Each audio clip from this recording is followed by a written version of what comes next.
we like to call it free wired, and it's inspired from, you know, us. We are roots, and we're huge fans of hip hop. We grew up listening to, you know, everyone from Snoop Dogg to the Dog Pound to Nas to Tupac. I mean, you guys keep throwing out names, you know, Outkast, Beastie Boys. You just keep throwing them in. But at the same time, we diversified. We were, you know, huge dance music fans, huge just pop in general. Michael Jackson. You know what I mean? I think everybody kind of has that in them. You know, where if it sounds good, you know, it's something that might have influenced you.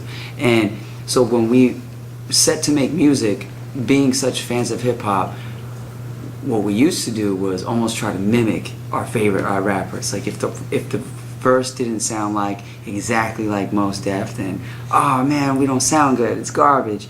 And it got to the point where we're like, yo, let's push ourselves. Let's try to create a new sound, fusing, you know, all of our influences.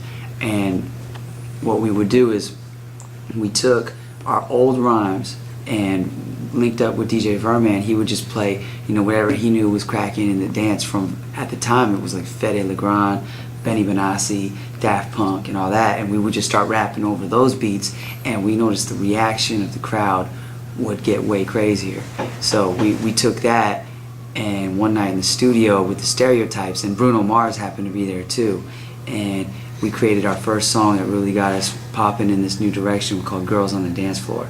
And we really strive. We were lucky to be with a label like Cherry Tree Records, because they push the limits on pop music. You know, they consider themselves the alternative pop label with, you know, LaRue, Lady Gaga, Dee Antwoord, Feist, you know, artists that are in pop but have a certain eclectic, raw edge to them, or something about them that aren't, you know, the Britney Spears of the world, you know, which much respect to that, much respect to Miley Cyrus, but you know, it's an alternative pop. So what we felt the freedom to do on this album was to bring a pop sound and a pop edge to what we normally do, and that's what we call free wire.